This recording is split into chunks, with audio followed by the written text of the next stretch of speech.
Yes, my name is Tashi Dindub, and I am speaking on behalf of Guru Khyentse Wezir Rinpoche. His main name is Lama Ugyen Norbu Rinpoche, who is very renowned in Bhutan, particularly for his spreading of Buddha Dharma.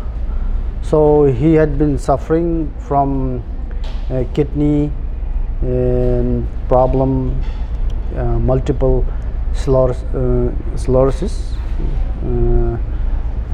since 2 to 3 years, and he has been undergoing dialysis, regular dialysis in Thimphu hospital. So for his further improvement, we have decided to find a good hospital that can get transplant new kidney to him. So we sent one of our friends to Kolkata and made her visit this place, and she met with Dr. D.S. Ray, and later she found out that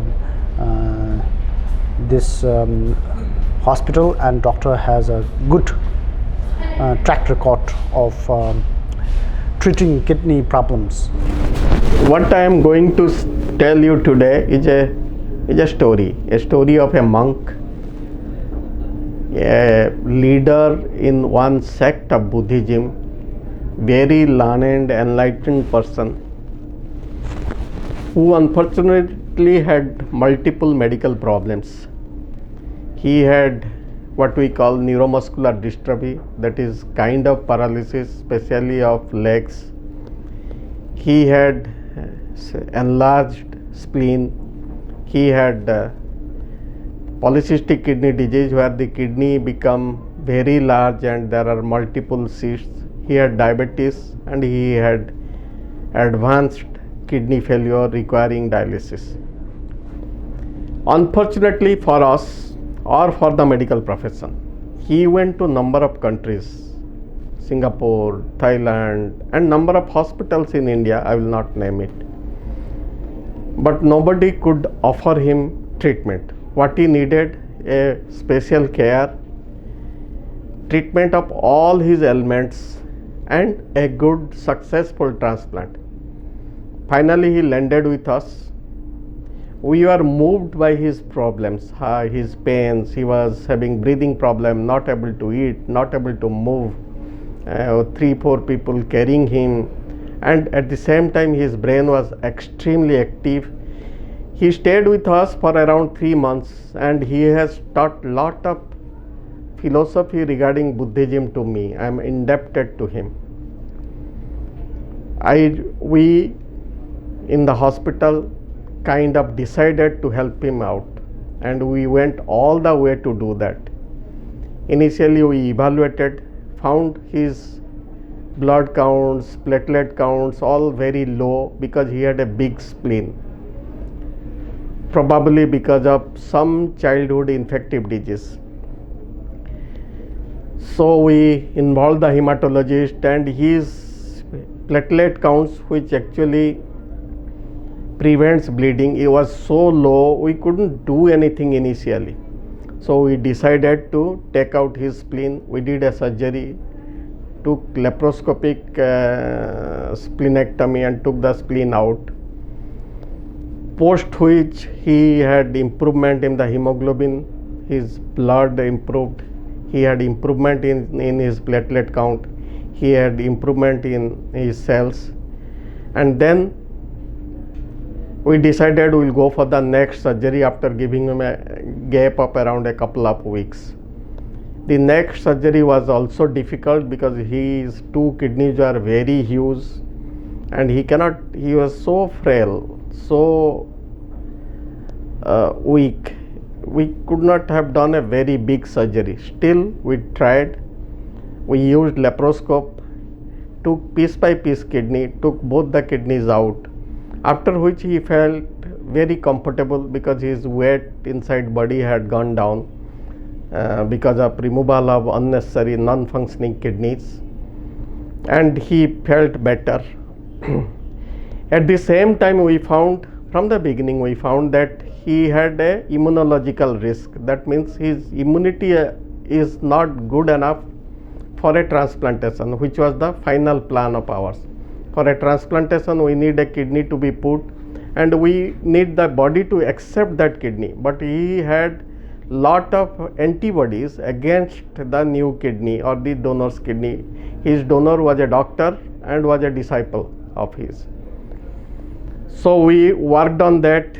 We tried to decrease his immunological barrier, and we could finally break the immunological barrier, and the final day arrived when we did the kidney transplantation.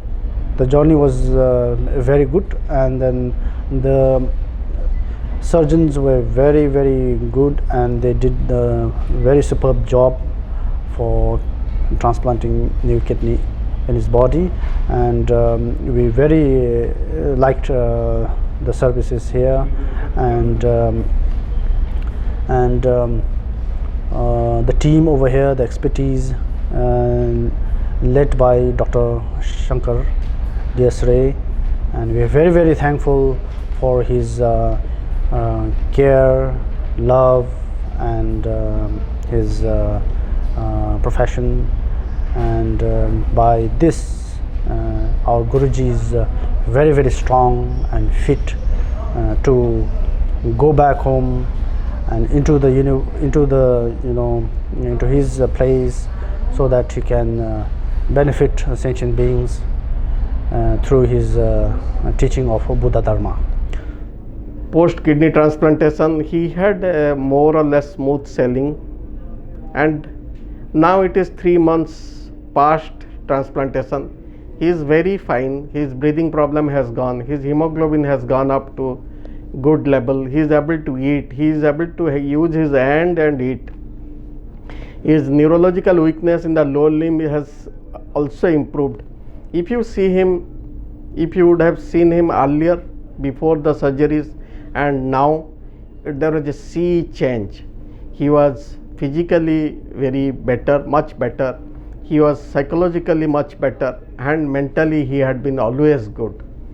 So this is my hospitals, my colleagues, my co-workers gift to a monk, to a learned monk, to an enlightened monk, and we feel very great about it. Thank you. If I have not introduced myself, I am Dr. D.S. Ray, Head of Nephrology, R N Tagore Hospital, Kolkata. Thank you.